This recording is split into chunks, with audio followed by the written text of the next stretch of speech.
How would you feel if you ordered a phone worth around £1,000 and instead of getting your phone delivered, you had a power bank battery delivered instead?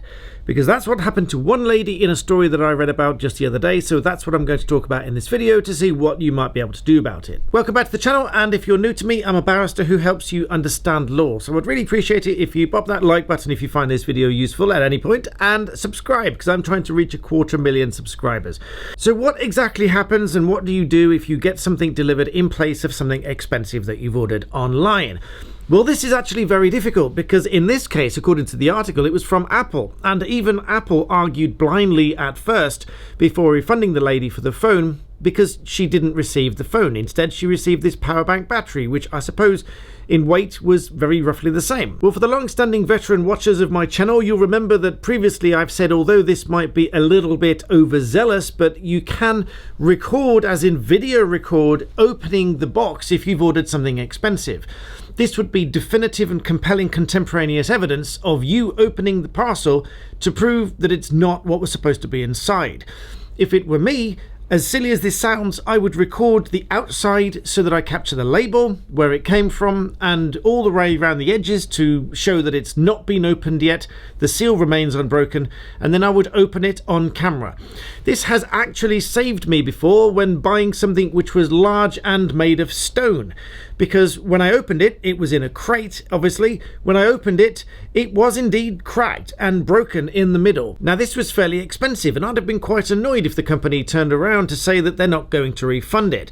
But as it happened, I had the whole thing on film, me opening this crate. So when you film it, you might feel a little bit silly, thinking to yourself, why am I filming myself opening a box? It's just a delivery that I've just taken. Surely they will take it back if there's something wrong with it. Well, in the case of the article, which I will link in the description below, apparently it was from Apple, and they put up quite a fight before they refunded it, saying that instead she should go to the police and report it there, and then the police bounced it back to Apple saying it's a consumer matter, and it went back and forth. Now, both of which are right, really, because Apple, or whoever it was, would have been in breach of contract for not sending the appropriate device or for having it stolen in transit, because it's at the risk of the supplier until it's delivered to you. But it's also true that it's a police matter because it's been stolen in transit. But although you might be the one ideally placed to call the police and tell them all about it, really it's not been stolen from you, it's been stolen in transit. But since you've been delivered with a box that doesn't contain what you ordered, you are really left stuck with it to have this argument, be it with the supplier or with the police or whomever. Ideally, you should get a police crime reference number so that you can provide to the supplier, and if absolutely necessary, you'll be taking the supplier to court on the basis that they failed to deliver you the goods that you ordered. But as I said, all of that is going to turn on the evidence, and if you've got high definition, full quality, irrefutable evidence that the package that's been delivered to you with the label on the outside has been unsealed, you open it up and you get something instead of what you've ordered, a battery instead of a phone in that case, or a brick instead of a console, which I've seen in one case. So then this is obviously probably going to be the best evidence you will have when you go to court to convince a judge that they didn't deliver you the phone, they delivered you something else. So as ridiculous as this might sound, I would say become a little bit pedantic about keeping evidence about everything that happens, because if you want the best chance of winning a case, if you ever have to go to court, that's the best way of doing it.